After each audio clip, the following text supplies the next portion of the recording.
की साधारणतः जास्त मार्क मिळाले 90+ तर मुलगा सायन्स घेतो आणि त्याला वाटतं की खूप हुशार आहे किंवा पालकांना वाटतं मी खूप हुशार आहे. 10वी आणि 12वीला आपण फक्त विद्यार्थ्यांकडे लक्ष देतो. तेच लक्ष पालक आणि शिक्षक आणि बाकीची इतर लोक 9वीला देत नाही. म्हणजे आमच्या काउन्सिलिंग मध्ये आता माझे सिनियर काउन्सिलर आहेत मालू सर, काउन्सिलिंग मध्ये आम्ही 4 वर्ष महत्वाची माहिती करतो. 9वीचा अभ्यास मुलांना जर तुम्ही चांगला केला तर 10वी तुम्हाला 80 ते 85% कुठेच जात नाही. ज्यावेळी तुम्ही नीटचा अभ्यास करता ही नीट परीक्षा ही 3 विषयांवर अवलंबून असते. करिअर म्हणजे काय? करिअर मध्ये 3 गोष्टी आहेत. एक तुमची आवड,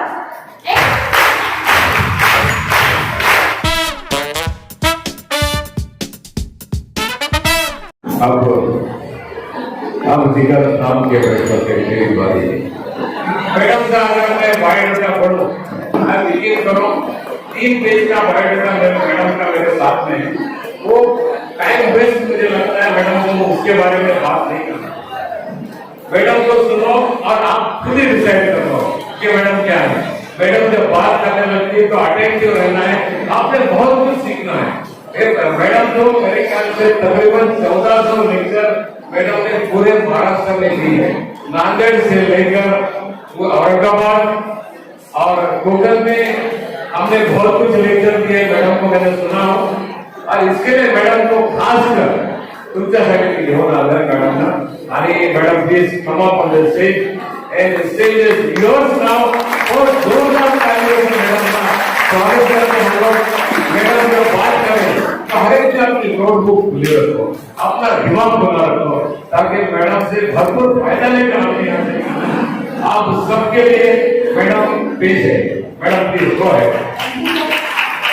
इथे उपस्थित असलेले मुख्याध्यापक, शिक्षक, विद्यार्थी अगदी शांत बसलेलं, म्हणजे त्यांना काहीतरी विशेष वाटलं असेल म्हणून शांत बसेल. सांगायचं एवढंच होता की आपल्याकडे 8वी 9वी 10वीला गेल्यावर आता मी विषयाकडे येते. आपल्याला वेळ कमी आहे, मुलं सकाळी आलेले आहेत. मला सायकॉलॉजी केलेली असल्यामुळे मला मुलांची मानसिकता माहीत आहे आणि मुलांची मानसिकता अशी असते ना की मुलं आपलं लक्ष जे आहे ते 10 ते 15 मिनिटं शांत राहू शकतात, कारण की शाळेतली मुलं असतात. त्यांच्यामध्ये डोपामाइन हा एक आपल्या मेंदूमध्ये द्रव असतो, तो पाजरायला सुरुवात होते. आता ही सायकोलॉजी आहे आणि त्यामुळे मुलं थोडीशी चलबिचल होतात. चलबिचल झाल्यावर त्याला प्रॉब्लेम क्रिएट होतो. पण आपण इथे 8वी 9वी आणि 10वी मुलांसाठी जे काही विषय आहे शालेय विषय आणि शालेय विषयानंतर आपण मुलगा 10वीला गेल्यानंतर फक्त त्याला व्यवस्थित मार्गदर्शन करून ज्यावेळी मुलगा पुढे जाण्याचा प्रयत्न करतो त्याचे विषय असतात. एकदा मी 10वीला गेल्यानंतर त्याचे विषय असतात. आता तुम्हाला तर माहित आहे की साधारणतः जास्त मार्क मिळाले 90+ तर मुलगा सायन्स घेतो आणि त्याला वाटतं की खूप हुशार आहे किंवा पालकांना वाटतं मी खूप हुशार आहे. पण तसं नसतं. कारण त्याला असं वाटतं की मला सायन्स आणि मॅथ्स चांगलं येतं पण बाकीचे विषय पुढे येते. ज्यावेळी सायन्स आणि मॅथ्सला 90+चा ज्यावेळी तो जातो, एखाद्या मुलाला खरोखर इंटरेस्ट असेल तर तो अचीव करू शकतो. पण ज्यावेळी मुलगा 11वी 12वीला जातो आणि 11वीला कळतं की सायन्स थोडं टफ आहे, कारण त्याच्या अगोदर मुलांचं काउन्सिलिंग केलं जातं. काउन्सिलिंग म्हणजे समुपदेशन आणि समुपदेशन. आपला मुलगा या क्षेत्रात गेल्यानंतर तो त्या क्षेत्रात यशस्वी होतो की नाही हा प्रश्नचिन्ह असतो. यशस्वी म्हणजे काय तर तो पास होतो का, हा हे म्हणजे यशस्वीता नाही. तो ज्यावेळी पुढे जातो त्यावेळी कुठल्याही करिअरमध्ये ज्यावेळी तो ध्येय निश्चित करतो ते ध्येय त्याचं सक्सेसफुल होत आहे का. फॉर एक्झाम्पल आपण सगळ्यांनाच माहिती आहे सायन्स नंतर नीट आणि मेडिकल, नीट आणि जेईई आणि ऍडव्हान्सच्या परीक्षा असतात. क्लॅट असतं. क्लॅट म्हणजे CLAT ही 12वी नंतर. मॅडमचं मार्गदर्शन तुम्हाला भेटणं म्हणजे तुमचा खूप मोठा भाग्य आहे. चहा तुम्ही आयुष्यभर पीत राहणार. प्लीज खूप इम्पॉर्टंट व्यक्ती तुमच्या समोर आहे. एक कुआं आपके पास में खड़ा है, उससे आप क्या ले सकते हो? My humble request, only 10 minutes your life will change. Please listen. नक्की राहतील लोक. कारण मी आता बोलायला उभी राहिले आणि तो विषय अगोदरच्या 2 वक्त्यांनी कधीच घेतला नाही. इथे शिक्षक पण बसलेले आहेत. सांगायचा एवढाच होता की 10वी आणि 12वीला आपण फक्त विद्यार्थ्यांकडे लक्ष देतो. तेच लक्ष पालक आणि शिक्षक आणि बाकीची इतर लोक 9वीला देत नाही किंवा 9वीला त्या मुलांना अजिबात इंटरेस्ट नसतो. आपल्याला 2च मोठी आपण बघतो की 10वी आणि 12वी बघतो. पण मी काय म्हणते की आमच्या काउन्सिलिंग मध्ये, आता माझे सिनियर काउन्सिलर आहेत मालू सर, काउन्सिलिंग मध्ये आम्ही 4 वर्ष महत्वाची मानली जातात. आणि ती कुठली 4 वर्ष आहेत तर 9वी, 10वी, 11वी आणि 12वी. मुलांना 10वीचा अभ्यास जर तुम्ही करायला गेला, आता मी स्वतः त्या क्षेत्रात असल्यामुळे मला जवळजवळ बोर्डाच्या वेळेला जवळजवळ पर डे 150 ते 155 फोन येतात आणि माझ्याकडनं त्याविषयी मार्गदर्शन घेतलं जातं की एवढंच मार्गदर्शन की 10वीला गेल्यानंतर मुलांनी काय घ्यावं, कुठल्या क्षेत्रात जावं. पण आम्ही ज्यावेळी म्हणतो की 9वी, 10वी, 11वी, 12वी 4 वर्ष महत्वाचे असतात, याचाच अर्थ तुम्हाला मुलांना हे माहित नाही की 10वीचा अभ्यास आहे हा एकदम सोपा आहे आपल्या भाषेमध्ये, पण 9वीचा अभ्यास कठीण आहे. जर तुम्ही ऍग्री आहात की नाही, ऍग्री असाल तर हात वर करा. 9वीचा अभ्यास कठीण आहे. माझं मत आहे. तुमचं काय मत आहे? एक्झॅक्ट सरांनी पण केलेलं आहे. माझं असं मत आहे, मी आता खूप रिसर्च केला त्याच्यावर आणि मी तुम्हाला डेफिनेट सांगते की 9वीचा अभ्यास कठीण आहे. मुलांना 9वीचा अभ्यास जर तुम्ही चांगला केला, त्याकडे व्हेरी गुड मला रिस्पॉन्स मिळाला, तुमचं धन्यवाद. 9वीचा अभ्यास मुलांना जर तुम्ही चांगला केला तर 10वी तुम्हाला 80 ते 85% कुठेच जात नाही. आणि नक्कीच मी त्याच्यामुळे 110% मी तुम्हाला गॅरंटी देते की तुम्हाला तेवढे मार्क मिळतील.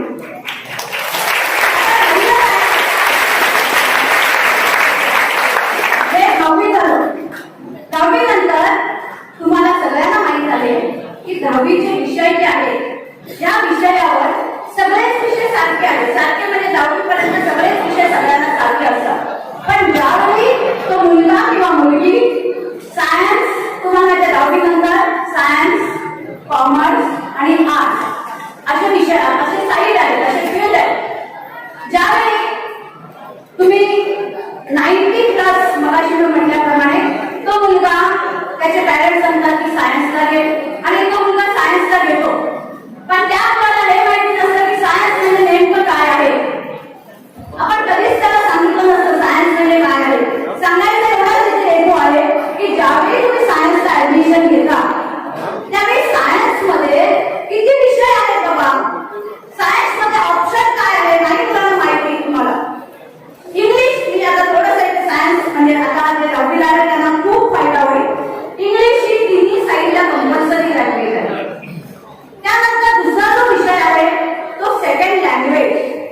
काही कॉलेजमध्ये, मुंबईला असू दे, तुमच्या दापोलीला असू दे, काही कॉलेजमध्ये इंग्लिश, मराठी, हिंदी, उर्दू, संस्कृत, IT, मुंबईच्या साईडला जर्मन, फ्रेंच असे त्या सेकंड इयरच्या सेकंड सब्जेक्टचा ऑप्शन असतो. मुलांना तुम्हाला एक ऑप्शन निवडायचा असतो. एक ऑप्शन निवडल्यानंतर तो तुमचा सेकंड लँग्वेज आहे.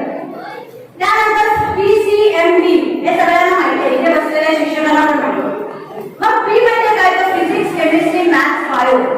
पण मुलांना ज्यावेळी तुम्ही नीटची एक्झाम देता, ज्यांना मेडिकलला जायचं असेल ऑल इंडिया लेवलवर नीटची एक्झाम असते आणि त्यांना असं वाटतं की नीट म्हणजे फक्त बायो, नीट म्हणजे फक्त बायोच्या बायोचाच अभ्यास करतात आणि फिजिक्स आणि केमिस्ट्रीचा अभ्यास थोडासा मागे ठेवतात. तसं त्यांना कदाचित काही केलं असेल, कदाचित त्यांनी कुठेतरी वाचलं असेल, पण मुलांना तसं नाही. ज्यावेळी तुम्ही नीटचा अभ्यास करता, ही नीट परीक्षा ही 3 विषयांवर अवलंबून असते. त्याच्यात फिजिक्स, केमिस्ट्री, बायो हे विषय असतातच. पण बायो याचा अभ्यास कसा करायचा, फिजिक्सचा अभ्यास कसा करायचा, केमिस्ट्रीचा अभ्यास कसा करायचा याचं नॉलेज तुम्ही बघा, युट्यूबचे व्हिडिओ बघा किंवा नॉलेज रीडिंग कुठला विषय आहे, कॅल्क्युलेशनचा कुठला विषय आहे याचा आपण अभ्यास करायला पाहिजे. मुलांना असं जर केलं तर तुम्हाला नीट एक्झामला प्लॅनिंग करावं लागतं. आजकाल एक म्हणजे कन्सेप्ट आलेला आहे इंटिग्रेटेड कोर्स. ऐकलं असेल इंटिग्रेटेड कोर्स म्हणजे तुम्ही कॉलेजला ऍडमिशन घ्या, क्लासला जॉईन व्हा आणि क्लास अटेंड करा, कॉलेजची अटेंडन्स लागते. मी आता सगळं फ्रँकली बोलते आहे. सांगायचं एवढाच मुद्दा की इंटिग्रेटेड कोर्स म्हटल्यानंतर जी तुमची मुलं प्रॅक्टिकल असते ना ती शेवटी घेतात इंटिग्रेटेड. मला असं म्हणायचं आहे की प्रॅक्टिकल शेवटी घेतल्यावर तुम्हाला कसं लक्षात राहणार. मी मुलांचा विचार करते, मी कुठलाही लेक्चर देताना मुलांचा विचार करते. सगळीच मुलं तेवढी तरबेज नसतात. त्यामुळे सायन्स मध्ये लक्षात ठेवा, ज्याला मेडिकलला जायचं असेल बायो कंपल्सरी आहे, ज्याला इंजिनिअरिंगला जायचं असेल मॅथ्स कंपल्सरी आहे. Means you can take physics chemistry maths for the engineering field. There is one more field that is the bifocal. एक अजून फील्ड आहे बायफोकल. लक्षात आलं की तर बायफोकल घेताना तिथे 200 मार्काचं कम्प्युटर सायन्स असतं. ज्यावेळी कम्प्युटर सायन्स 200 मार्काचं असल्यानंतर एक लँग्वेज ड्रॉपआउट होते. लक्षात घ्या, एक लँग्वेज ड्रॉपआउट होते. म्हणजे तुमचं इंग्लिश सगळीकडे कंपल्सरी आहे, 300 मार्काचा विषय आहे आणि 200 मार्काचं बायफोकल आहे. हा झाला सायन्सची साईड. सेकंड थिंग, ज्यावेळी तुम्ही कॉमर्सला जाता, कॉमर्सला जाताना पुन्हा सगळीकडे 6 विषय असतात, आर्ट्स कॉमर्स सायन्स आणि ITI. ITI साठी 10th पास झाल्यानंतर तुम्ही ITI ला प्रवेश घेऊ शकता. कमाल म्हणजे मांडलेकर साहेबांनी छानपैकी त्यांची ITI आणि तिथे चांगले ट्रेड्स आहेत आणि तिथे फी पण अतिशय माफक दरात आहे. एक लक्षात घ्या, ही जरी खाजगी पडली तरी गव्हर्नमेंट हे संपूर्ण फी स्ट्रक्चर आहे ते त्या खाजगी संस्थेला गव्हर्नमेंटने सांगितलेलं आहे त्यांची फी एवढीच घ्या आणि ते तुमच्याकडनं जी कुठली संस्था तुम्ही ऍडमिशन घ्या ती संस्था 1 रुपयाही जास्त घेत नाही. एवढं मी चॅलेंज देऊ शकतो. No donation. फक्त त्यांची जी फी आहे ती फी तुम्ही भरली तरी आत्ताच्या काळामध्ये ITI ला खूप डिमांड आहे. कारण हे लॉकडाऊन झालं, लॉकडाऊन नंतर अनेकांच्या नोकऱ्या गेल्या. पण ITI अशी आहे, अशी संस्था आहे म्हणजे ITI चे कोर्सेस की ते जरी केले तरी तुम्ही अर्थार्जन करू शकता 2 वर्षानंतर. आणि त्यामुळे जास्तीत जास्त आता ITI ला कोण जातं, कशाला आहे. आता सायन्स मध्ये थोडे ITI ला जाणार नाही जाणार, पण खरोखर त्यांना गरज आहे, त्यांची फॅमिली बॅकग्राऊंड आहे आणि त्यांना इंटरेस्ट आहे. कशामध्ये इंटरेस्ट आहे, सिव्हिल वर्क मध्ये इंटरेस्ट आहे. आणि ही सिव्हिल वर्क मध्ये असलेला इंटरेस्ट त्या ITI मध्ये जाऊन त्यांनी ते 2 वर्षाचा जर ITI केला तर त्या मुलांना पुढेही शिकता येतं. ITI मधून पुढेही सेकंड इयरला डिप्लोमाला जातात. ITI झालेल्या मुलांना सेकंड इयरला डिप्लोमाला जाता येतं. घेऊन ठेवा. डिप्लोमा हा वेगळा आहे, डिग्री वेगळी आहे आणि ITI वेगळी आहे. पण गव्हर्नमेंटने अशी सोय केलेली आहे की जो मुलगा ITI ला सेकंड इयरला पास होईल तो डायरेक्ट सेकंड इयरला डिप्लोम्याला ऍडमिशन घेऊ शकतो. त्यामुळे ITI चा विचार करा. ITI जवळच आहे आणि अतिशय सुंदर ITI आहे. एकदा ITI ला व्हिजिट तर नक्की द्या. त्यानंतर दुसरं आलं कॉमर्स फील्ड. कॉमर्स फील्ड मध्ये पण 6 विषय असतात. 6 विषयामध्ये त्यांना माहिती आहे की मला मॅथ्स कठीण जाते, शाळेच्या लेवलवर मला मॅथ्स कठीण जाते, नका घेऊ मॅथ्स, तिथे दुसरा सब्जेक्ट असतो आर्ट. अजून एक सांगायचं राहिलं म्हणजे ज्यावेळी तुम्ही सायन्स घेता त्यावेळी तिथे 2 ऑप्शन्स असतात सायन्सला. कुठले ऑप्शन्स असतात, जॉग्राफी आणि सायकॉलॉजी. म्हणजे तुम्हाला जर सायन्सला गेला तुम्ही मॅथ्स घ्यायचं नाही तर मॅथ्स ड्रॉपआउट करून तुम्ही मॅथ्सच्या जागी जॉग्राफी घेऊ शकता किंवा सायकॉलॉजी घेऊ शकता. हे सगळ्या कॉलेजमध्ये नसतं. आपण जर विचारलं आणि तिथे त्यांच्या प्रॉस्पेक्ट मध्ये असेल तर आपण त्याला जाऊ शकता. कारण काय जण सायन्स घ्यायची इच्छा असेल, मॅथ्सची भीती वाटत असेल, त्यामुळे चांगली मुलं सायन्स फील्डला न जाता ते दुसऱ्या फील्डला जातात. दुसरी गोष्ट, हे जे 6 विषय आहेत, मुलांना तुमचे काही प्रश्न असतील तर मी बोलताना तुम्ही प्रश्न लिहून ठेवा. कारण प्रत्येक इथे बसलेला जो मुलगा आहे त्या मुलाच्या मनामध्ये त्याच्या करिअर बद्दल प्रश्न असणार ना. मी हे तुम्हाला कॉमन सांगते, पण तुम्हाला समजा CA व्हायचं एखाद्याला आणि CA साठी किती वाचावं लागतं, किती काय करावं लागतं किंवा CA मध्ये ऍडमिशन प्रोसेस करायचं आहे, ऍडमिशन प्रोसिजर काय आहे, असे जे तुमच्या मनात प्रश्न आहेत ना, ते मुलांना इथे आम्ही निघाली आहोत. प्रश्न मनात ठेवू नका, प्रश्न ओपन करा, तुम्हाला इथे मार्गदर्शन चांगल्या प्रकारे मिळू शकेल.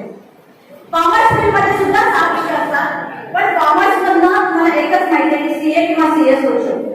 असं नाहीये, कॉमर्स मधनं फायनान्सवर डिपेंड असलेले कोर्सेस जे आहेत, for example forest management, forest management FOREX, म्हणजे आपण फॉरेस्टला जी करन्सी आहे, थोडक्यात मुलांना सांगते, ती करन्सी कन्वर्ट ज्यावेळेस करतो त्यावेळी त्याचाही कोर्स आहे.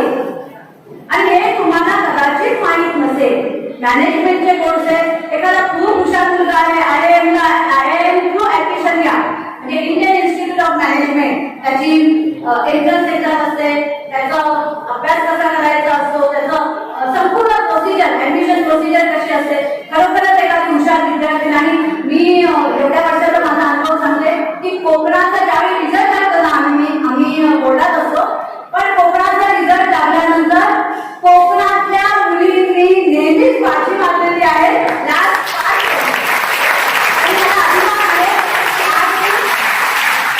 इथे येऊन तुम्हाला काही कळतं. याचाच अर्थ तुम्ही मुलांना खूप अभ्यासू आहात, मेहनती आहात, आणि मेहनती जर असेल तर नंतर मी मला नंबर देईन, तुम्ही मला फोनवर कॉन्टॅक्ट करा, मी तुम्हाला गाईड करू शकतो. त्यानंतर तिसरं फील्ड आहे आपलं आर्ट्स फील्ड.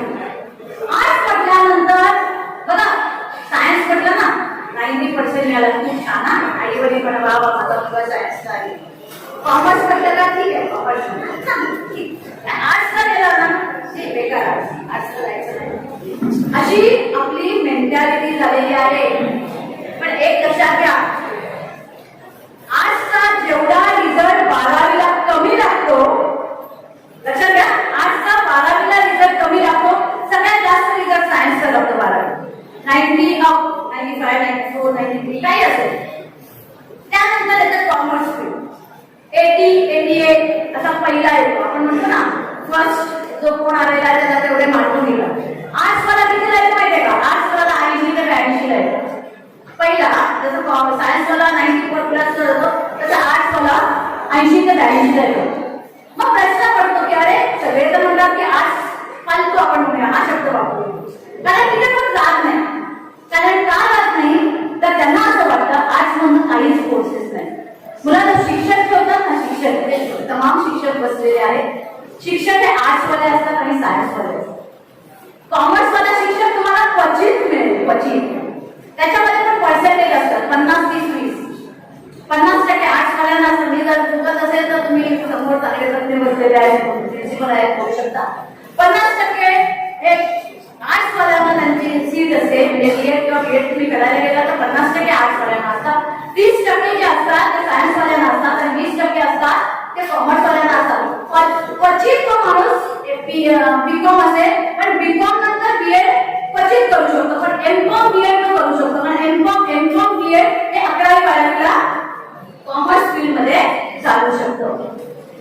आणि म्हणून त्या फील्ड मध्ये गेल्यानंतर आर्ट्स हे फालतू नाही. मी माझ्या लेक्चर मध्ये सगळ्यांना इक्वल स्टेटस देईन. आर्ट्स पण तेवढंच महत्वाचं, कॉमर्स पण तेवढंच महत्वाचं, आणि सायन्स पण तेवढंच महत्वाचं. मग आर्ट्स मध्ये तुम्ही काय काय करू शकता?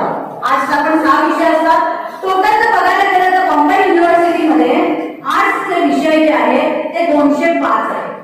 205 आर्ट्सचे विषय. मग 205 विषय कसे आहेत तर प्रत्येकाचं स्पेशलायझेशन आहे. प्रत्येकाचं स्पेशलायझेशन. एखादी मुलगी म्हणाली मी जॉग्राफी मध्ये खूप चांगली आहे, मला खूप आवडतं जॉग्राफी, हा, त्या विषयातून तू PhD पर्यंत, कोणी एक्सपर्ट PhD पर्यंत जाऊ शकतो. मुलांना मी स्वतः BA ही जॉग्राफीतून झाले, इकॉनॉमिक्स मधून झाले, आणि मानसशास्त्रामधून झाले.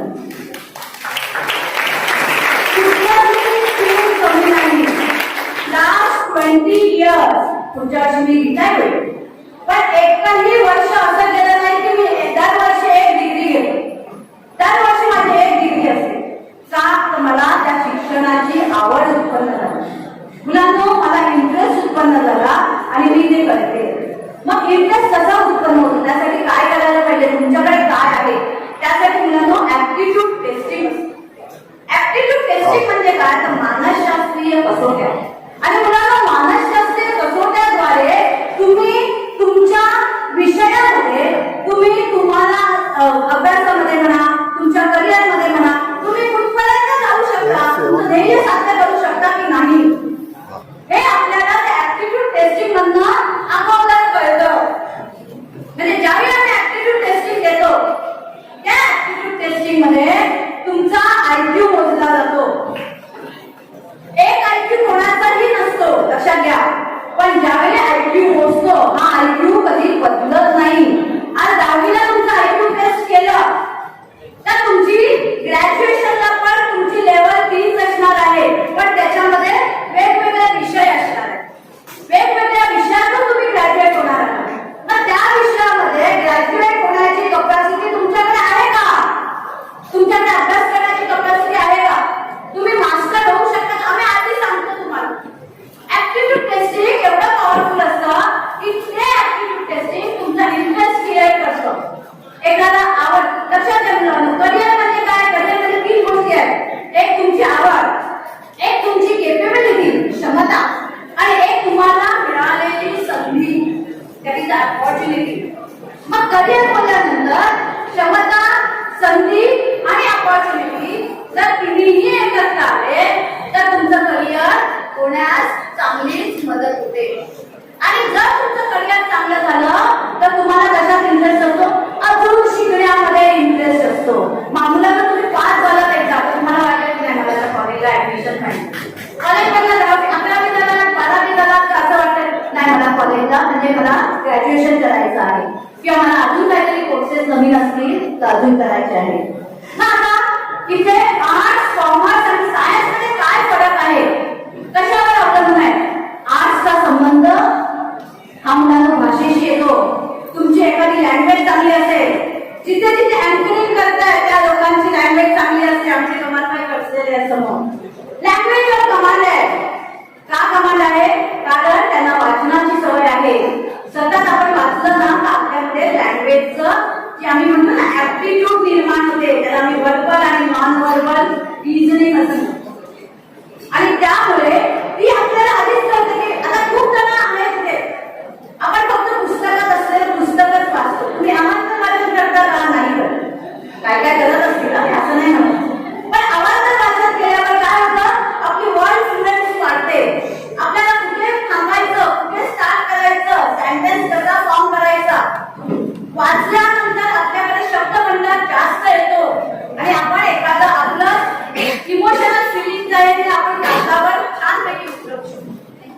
आणि त्यामुळे आर्ट्सचा सगळं वेगवेगळं आहे. मला असं वाटेल आर्ट्समध्ये फालतू असं काहीच नाही. आर्ट्सचा संबंध हा भाषेशी येतो, कॉमर्सचा संबंध हा पैशाशी येतो. बघा अकाउंट वगैरे पैसे ज्यांच्याकडे जास्त आहे, शेअर मार्केट ज्यांना इच्छा आहे ते शेअर मार्केटमध्ये जातात, ज्यांना इच्छा आहे ते सीए होतात. कुठे संबंध आला? इथे पैशाशी संबंध आला त्यांचा. आणि सायन्सचा संबंध हा सायन्स आणि मॅथ्सशी येतो. सायन्सचा आला तर तो मुलगा डॉक्टर मेडिकल फील्ड म्हणजे मेडिकल फील्डला जातो. मेडिकल फील्ड मध्ये सुद्धा 20 मेडिकल फील्ड आहे. एमबीबीएस, बीडीएस सोडल्यानंतर बाकीच्या फील्ड मध्ये मुलं जातच नाहीये. मग तिथे गव्हर्नमेंट सीट आहे. Physiotherapy, occupational therapy, okay, speech therapy आजकाल खूप चालत आहे. मुलांमध्ये एखादी लर्निंग डिसॅबिलिटी असेल तर त्याच्यावर काम केलं तर त्याचे कोर्सेस आहेत, तेही आर्ट्स मधून आहे. म्हणजे बोलण्यासारखे ते भरपूर आहे मला, पण मी कुठेतरी आवडतं घेते. म्हणून मुलांनो आर्ट्सचा संबंध हा भाषेशी येतो, कॉमर्सचा संबंध हा पैशाशी येतो. हे माझं कॅल्क्युलेशन आहे, माझा स्टडी आहे. त्याच्यामध्ये कोणाचं ऑब्जेक्शन असेल तर तुमचं पण काही ऑब्जेक्शन असेल उभं राहून मी चालेल. सायन्सचा संबंध हा मेडिकल इंजिनिअरिंगशी येतो. पण मेडिकल इंजिनिअरिंगला जर आपण आपला हेतू काय असतो? त्या फील्डमध्ये जायचं. त्यासाठी लोक खूप जण नीट आणि जेई मेन आणि जेई ऍडव्हान्स देतात.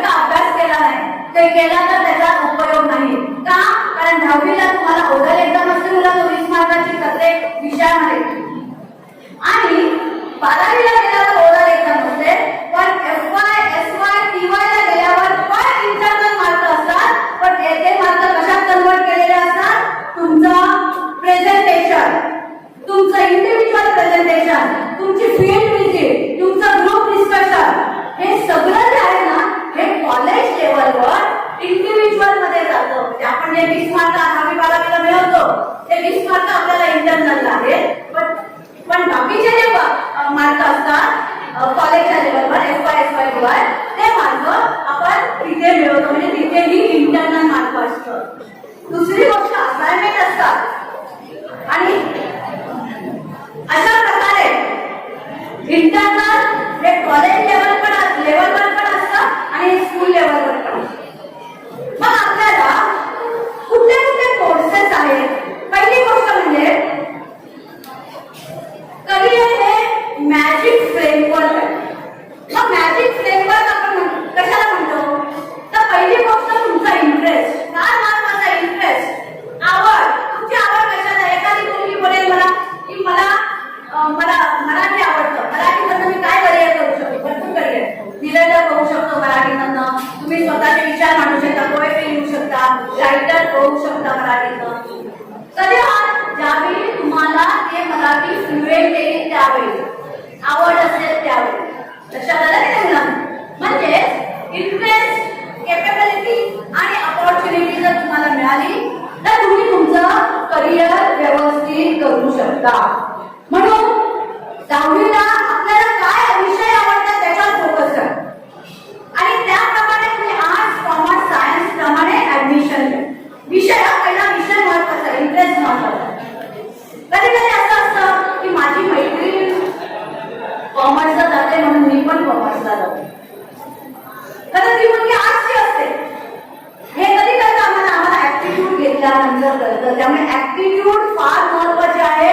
आपण टोकापर्यंत जाऊ की नाही आधी आपल्याला ऍप्टिट्यूड कळतं, तरच आम्ही सांगणार मेडिकल ना, ऍप्टिट्यूड केल्यानंतर मेडिकल जा बिंदास, तू करणारी आहेस, एवढं आम्ही ठामपणे सांगू शकतो. आणि ती मुलगी MBBS होऊन आम्हाला भेटायला येते. असे कितीतरी मुलं आहेत ज्यांना फॉरेनला शिकायला जायचं आहे, पैशाचा प्रॉब्लेम आहे, स्कॉलरशिपच्या बेसवर तुम्ही जाऊ शकता. कसं जायचं, विजा कसा मिळवायचा याचा सुद्धा गायडन्स आपण देतो. म्हणजे प्रत्येक फील्डवर तुम्हाला गायडन्सची गरज असते. त्यानंतर आता आपण कसं बघायला गेलो तर ड्रीम आहे, ड्रीम म्हणजे स्वप्न, जॉब, ड्रीम, जॉब, त्यानंतर हॉबी आणि करिअर, ह्या वेगवेगळ्या संकल्पना आहेत. करिअर म्हणजे काय? तर करिअरची आपण व्याख्या अशी केलेली आहे की व्होकेशनल गायडन्स, व्यवसाय मार्गदर्शक. म्हणजे काय? It is a process of assisting the individual. एखाद्या व्यक्तीला आपण असिस्ट करतोय.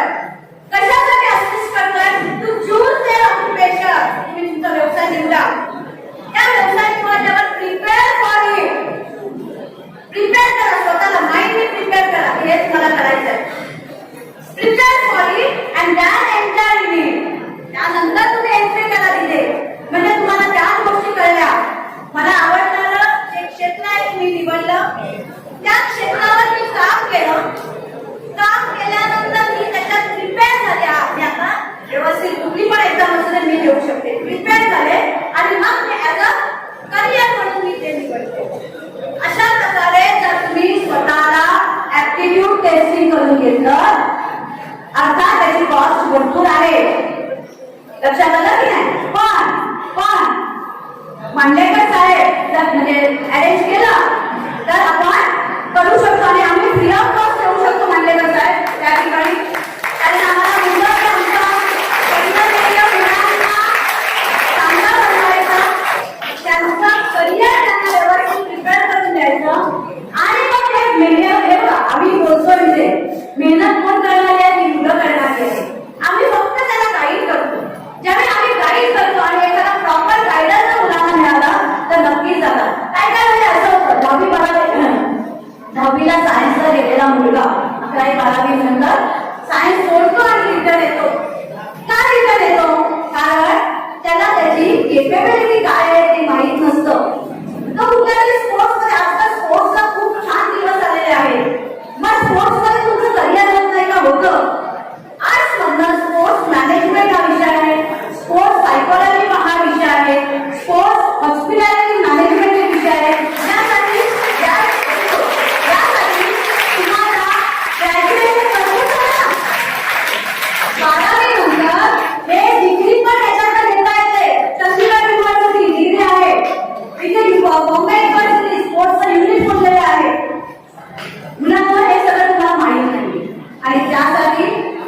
कॉन्टॅक्ट केला, नक्कीच आपण चांगल्या प्रकारे मार्गदर्शन करू शकतो. पण ड्रीम म्हणजे काय? तुमचा इंटरेस्ट आहे, तुमच्याकडे केपेबिलिटी पण आहे, क्षमता आहे, इंटरेस्ट आहे. पण माझं ड्रीम साध्य होण्यासाठी, माझं स्वप्न साध्य होण्यासाठी मला ऑपॉर्च्युनिटी मिळालीच नाही. मी कसं दाखव? म्हणून आजकाल तुम्ही पुढे गेलात की नाही? मोठ्या मोठ्या स्टेजवर असं गेलात ना आणि एखाद्याला म्हटलं काय रे, गाणं गातोस का? त्याच्याकडे ऍक्टिव्हिटी असते, त्याला कुठे चान्स मिळाला नसतो, मला माहितीच नसतं, तर तिथे पटकन होतं आणि एखादं गाणं गातो. ही त्याची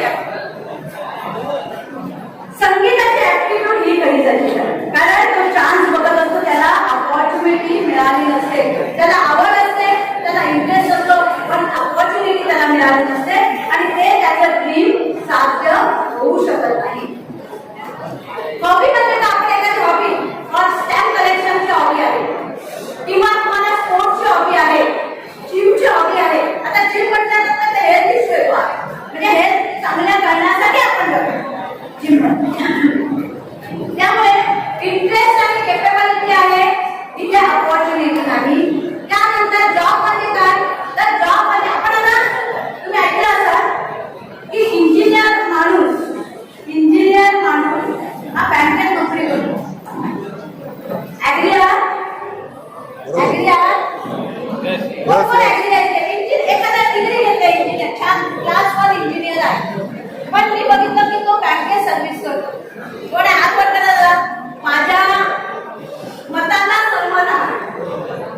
आता बँकेत सर्व्हिस करणं वाईट नाहीये, पण त्यांना म्हणजे एक माणूस आहे, त्याला त्याची ऍप्टिट्यूड माहिती नव्हती. जर ऍप्टिट्यूड माहिती असती तर त्याची 3 वर्ष घातलीच नसती आणि एक सीट पण अडवली नसती. लक्षात आलं? आणि त्यामुळे काय होतं की इंजिनिअरची माणसं आहेत ती जास्त करून बँकेत मी बघते कुठे अदरवाईज क्लासेस काढतात. सांगायचं एवढाच मुद्दा की जर प्रॉपर माणूस हा प्रॉपर गोष्टीला जर अपॉइंट झाला तर तो त्याचा जॉब एन्जॉय करतो. समोर आपल्याकडे मॅडम बसलेले आहेत, त्यांना इंटरेस्ट आहे मगाशी सांगितल्याप्रमाणे, आणि त्यामुळे ते त्यांचा जॉब एन्जॉय करत करत कधीही त्यांना फोन केला तरी विचारायला फोन केला. आता तुम्ही सगळे जवळवासी आहात, तुम्हाला त्यांचं कामाची पद्धत वगैरे माहिती आहे. याला म्हणतात इंटरेस्ट, याला म्हणतात आवड. आणि हा आवड इंटरेस्ट आपल्यामध्ये आहे हे पुढपर्यंत नेण्यासाठी त्यांनी त्यांच्या आयुष्यामध्ये खूप मेहनत घेतलेली आहे आणि त्या इथपर्यंत पदावर पोहोचलेले आहे. जसं सरांनी सांगितलं की प्रत्येक गोष्टीची नीड असते. नीड म्हणजे गरज. तुम्हाला सायकोलॉजिकल फिजिओलॉजिकल नीड्स पाहिजे, म्हणजे घर, शिक्षण, या तुमच्या गरजा आहेत, या गरजा पाहिजे. स्वसंरक्षणाची गरज आहे, ती गरज पाहिजे. या सगळ्या गोष्टी ज्या आहेत की ना, या एका मार्गदर्शनी पर्यंत आपण करू शकतो. इथे मी पूर्ण नाम घेते. आज मला इथे बोलवलं आणि मला ही संधी दिली आणि मला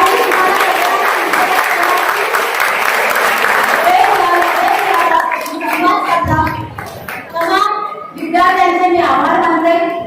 तुझ्या मॅडमचे तर मी किती आभार मानू त्याला माझ्याकडे शब्द नाहीये. मांडलेकर साहेबांनी आम्हाला इथे आणलं. एवढा सुंदर गाव आहे तर मला इच्छा होत नाही की मुलांना सोडून जायचं, पण कुठेतरी आपल्याला पूर्ण काम घ्यावा लागतो आणि त्यावर मी इथे थांबते. जय हिंद, जय महाराष्ट्र.